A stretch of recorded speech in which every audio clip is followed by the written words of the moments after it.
Good morning everyone. हमने हमारी last class में वर्ग रेप्टिलिया को शुरू किया था।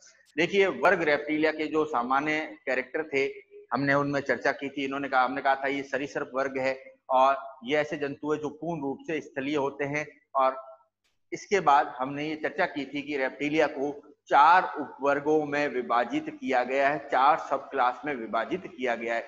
सबसे पहले थी एनेप्सिडा, दूसरी पैराप्सिडा, थर्ड डायप्सिडा, फोर्थ है साइनेप्सिडा। वापस रिवाइज कर रहा हूं, एनेप्सिडा, पैराप्सिडा, डायप्सिडा और साइनेप्सिडा। अब देखिए, हम जानते हैं कि धीरे धीरे पृथ्वी पर जंतुओं की संख्या कम हो रही है, इसीलिए 2 उपवर्ग है पैराप्सिडा और साइनेप्सिडा जो है वह पूर्ण रूप से विलुप्त हो गए और केवल अब 2 ही उपवर्ग रह गए हैं, एनेप्सिडा और डायप्सिडा। अब देखिए, एनेप्सिडा में सामान्यतः टर्टल और कछुओं को सम्मिलित किया गया है, जबकि डायप्सिडा में जितने भी सांप हैं उनको सम्मिलित किया गया है। अब हम सबसे पहला शुरू करते हैं एनेप्सिडा। एनेप्सिडा उपवर्ग में 2 गण आते हैं, एक तो आता है किलोनिया और एक जो सेकंड गण होता है वह होता है कोटाइलोसौरिया। 2 गण है, किलोनिया और कोटाइलोसौरिया। अब एनेप्सिडा के अंदर जो फर्स्ट गण है किलोनिया, इसमें सामान्यतः समुद्री टर्टल और अलवणीय जल में रहने वाले जो कछुए होते हैं वह इसमें आते हैं। तो अब हम शुरू करते हैं किलोनिया।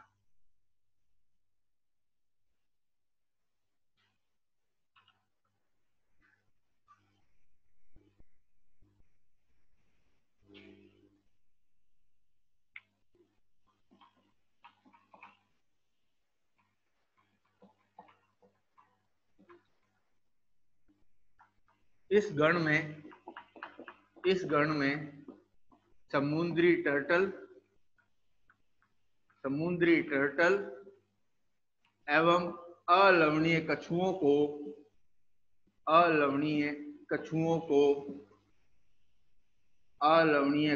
को सम्मिलित किया गया है।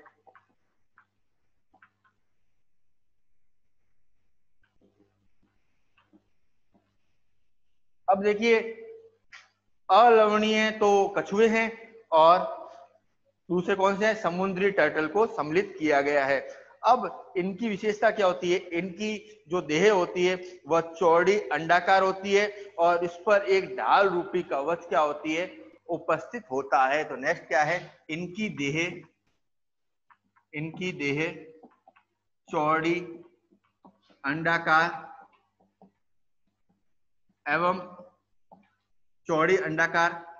एवं इनके शरीर पर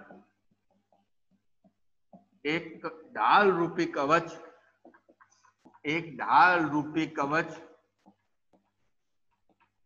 उपस्थित होता है। ढाल रूपी जो कवच है वह इनके शरीर पर क्या होता है, उपस्थित होता है। नेक्स्ट क्या है, इनकी जो त्वचा होती है वो लेदर टाइप होती है, अर्थात चिम्मड़ होती है। अर्थात इनकी जो त्वचा होती है वो लेदर रूपी भाग से मिलकर बनी होती है, जिसको हम कॉमन भाषा में कहते हैं चिम्मड़ कहते हैं। तो इनकी त्वचा चिम्मड़ प्रकार की होती है।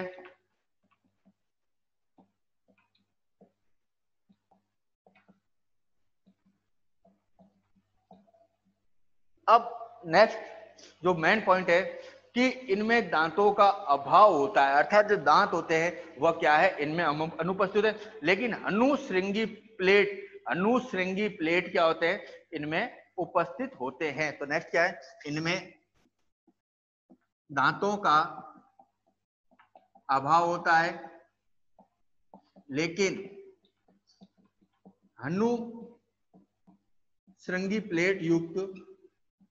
अनुजबड़े श्रृंगी प्लेट युक्त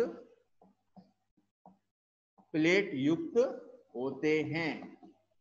तो जो अनु होते हैं, जॉज होते हैं, वो क्या होते हैं, श्रृंगी प्लेट युक्त होते हैं। नेक्स्ट क्या होता है कि यह अंड परजक अर्थात अंडे देने वाले जंतु होते हैं। तो नेक्स्ट क्या है, यह अंड परजक जंतु है। और अंड परजक जंतु का बेसिक मतलब क्या होता है, अंडे देने वाले जंतु। तो यह अंड परजक जंतु होते हैं। नेक्स्ट, यह विश्वव्यापी जंतु है।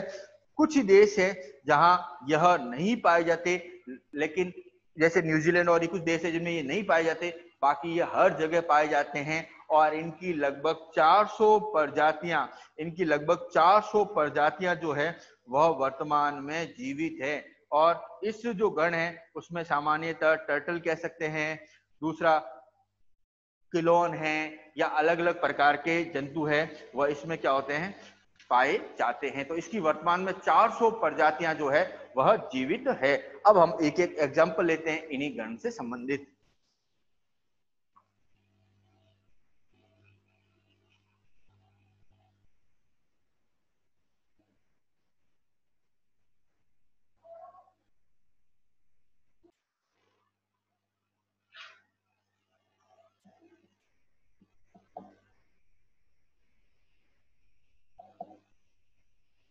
देखिए, हमने टेक्सट्यूडो का नामांकित चित्र बनाया जिसमें आई, नोस्ट्रिल, हेड, उसके बाद नेक, फोरलिम, हिंडलिम और स्मॉल टेल, और ऊपर की ओर क्या होता है, कार्पस होता है। अब देखिए, इसका जो कॉमन नाम है टेक्सट्यूडा का, वह इसको दैत्य टर्टिल भी या दैत्य टर्टिल भी कहते हैं। यह सामान्यतः जंतु जो है स्वच्छ जल में ज्यादा पाया जाता है। इसके साथ ही यह कुछ स्थानों पर विशेष तौर से लवणीय जल में भी यह पाया जाता है। तो कहने का मतलब यह जंतु स्वच्छ जलीय अलवणीय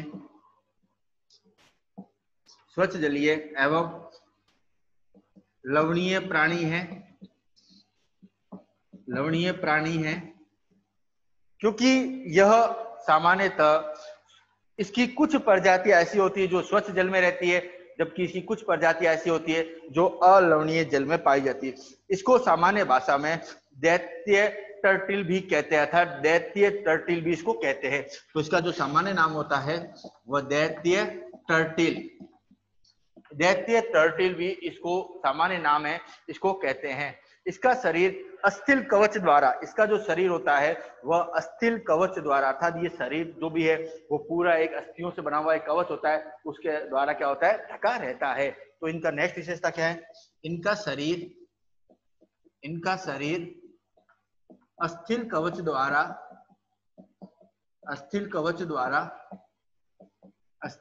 द्वारा ढका रहता है। और देखिए, अस्थिल कवच द्वारा इनका शरीर क्या है, ढका रहता है। यह अपने शरीर के सारे हिस्से जैसे सिर, पाद और पूंछ को कवच के अंदर क्या होता है, ले सकता है। तो कहने का मतलब अगर कोई विपरीत परिस्थितियां आ जाए, कोई शिकारी जीव आ जाए, तो ये अपने सिर पोर्शन, जो बने पाद और पूंछ पोर्शन है, इसको क्या करता है, पूर्ण रूप से कवच के अंदर क्या करता है, कैद कर लेता है। इनकी जो पैर होते हैं उनमें 5 अंगुली होते हैं, लेकिन जाल उनमें नहीं पाया जाता। पांव है वो 5 अंगुलियों युक्त है, लेकिन उनमें जाल रूप से नहीं पाया जाता है। और देखिए, यह जंतु सामान्यतः जुरेसिक काल से क्या है, उपस्थित है। नेक्स्ट, यह जंतु अंडे जो होते हैं अर्थात अंडे देते हैं। और सबसे बड़ी बात क्या है कि नर का जो अवस्कर छिद्र की अदर भित्ति पर एक सीधा शिशन क्या होता है, मैथुनांग जो होता है वो क्या होता है, उपस्थित होता है। और इनमें दांतों का क्या होता है, अभाव होता है। और लास्ट पॉइंट, यह शाकाहारी जंतु होता है। मैं वापस इनकी एक विशेषता बता देता हूं कि यह जंतु स्वच्छ जलीय, अर्थात कुछ जातियां इसकी स्वच्छ जलीय जबकि कुछ जातियां इसकी अलवणीय जल में पाई जाती है। इसे दैत्य टर्टिल भी कहते हैं। इसका शरीर पर अस्थिल कवच द्वारा क्या होता है, इसका शरीर क्या होता है, ढका रहता है। अब विपरीत परिस्थितियों में यह अपने शरीर के शीर्ष भाग, पाद और जो पूंछ है, इनको कवच के अंदर कैद कर लेता है।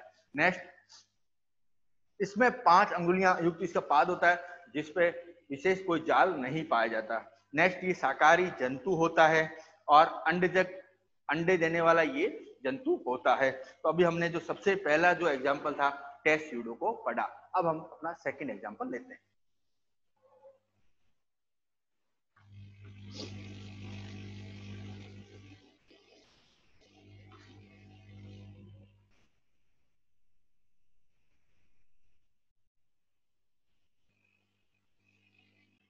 देखिए, सेकंड हमारा जो एग्जाम्पल है वह है क्लोन। देखिए, इस क्लोन का अगर वर्गीकरण करूं तो मैं जानता हूं कि संघ कौन सा है, कॉर्डेटा, वर्ग कौन सा है, रेप्टिलिया, गण कौन सा है? किलोनिया। और वंश क्या है? किलोन। देखिए इसका अगर कॉमन नाम बात करें तो इसे हरित टर्टिल भी कहते हैं। इसका जो कॉमन नाम होता है वह होता है हरित टर्टिल। हरित टर्टिल होता है। डायग्राम में आप देख सकते हैं इसके आगे के पोर्शन में आई, नोस्ट्रिल, माउथ, फोरलिम्ब, हिंडलिम्ब, टेल और ऊपर की ओर कार्पस उपस्थित होता है। इसके विशेषता क्या है कि यह लगभग 110 सेंटीमीटर, इसका जो शरीर होता है पूरा वह लगभग 110 सेंटीमीटर होता है। शरीर पर क्या है, नेक्स्ट चीज क्या है कि शरीर पर एक कवच होता है जो दृढ़ होता है। नेक्स्ट, इसके शरीर के ऊपर केवल एक जोड़ी, शरीर पर केवल एक जोड़ी ललाट पूर्वी डाले उपस्थित होती है। नेक्स्ट, इनके नेत्र जो होते हैं वह सुविकसित होते हैं, पूर्ण विकसित है। और नेत्रों पर पल्क और निमेष्क झिल्ली, नेत्रों पर पल्क और निमेष्क झिल्ली क्या होती है, दोनों उपस्थित होते हैं। नेक्स्ट, अग्रपाद और पश्चपाद होते हैं वह तैरने के अनुकूल होकर एक पतवार की तरह, चप्पू की तरह क्या करते हैं, कार्य करते हैं। तो इनके अग्रपाद और जो पश्चपाद है वह तैरने के अनुकूल होते हैं और पतवार के रूप में कार्य करते हैं। ये सबसे बड़ी इनके विशेषता है। अब नेक्स्ट, इनके जो अग्रपाद होते हैं वह सेम्पनियों का एक निर्माण करते हैं, पतवार के रूप में ये कार्य करते हैं। नेक्स्ट क्या होता है कि यह जंतु जो है वह मांस इसका स्वादिष्ट होता है, इसीलिए इसको अधिक मात्रा में इसको खाया जाता है। तो ये था हमारा सेकंड जो था वो था किलोन। देखिए हमारा तीसरा जो जंतु है वह है क्राइसेमिस। क्राइसेमिस, इसका भी हम क्लासिफिकेशन पढ़ लें तो वही संघ कॉर्डेटा, वर्ग रेप्टिलिया, गण किलोनिया और क्राइसेमिस। इसको कॉमन भाषा में अगर मैं बात करूं तो इसको रंगीन टेरापिन कहते हैं। रंगीन टेरापिन, रंगीन टेरापिन कहते हैं। और अगर इंग्लिश की बात करूं तो पेंटेड टेरापिन, रंगीन टेरापिन या पेंट टेरापिन इसको भी कहते हैं। और यह जंतु क्राइसेमिस जो है वह विशेष तौर से भारत, श्रीलंका और जितने भी छोटे द्वीप समूह हैं इन पर यह सबसे ज्यादा पाया जाता है। यह सामान्यतः एक स्वच्छ जलीय, अर्थात यह जंतु स्वच्छ जलीय प्राणी है और विशेष तौर से यह उभयचर जीवन जीने के अनुकूल होता है। कुछ समय स्वच्छ जल में रहेगा, कुछ समय यह बाहर उभयचर की जीवन यापन करता है और छोटे कीटों को, जंतुओं को यह भोजन के रूप में क्या करता है, ग्रहण करता है। अब इसके शरीर पर भी क्या होता है, ढाल रूपी जो कवच होता है उपस्थित होता है। तो विपरीत परिस्थितियों में यह अपने शरीर को इस कवच में कैद कर लेता है। नेक्स्ट, इसके शरीर जो शरीर की बात करें तो इसका सिर होता है वो त्रिभुजाकार होता है, त्रिभुजाकार होता है जिस पर नेत्र, नासारंध्र, मुख तथा उपस्थित होते हैं। नेक्स्ट, इसके जो अग्रपाद होते हैं वो पीछे की ओर मुड़े हुए होते हैं, अच्छा थोड़ा पीछे की ओर मुड़े हुए होते हैं, जबकि पश्चपाद जो होते हैं वह सुविकसित होते हैं।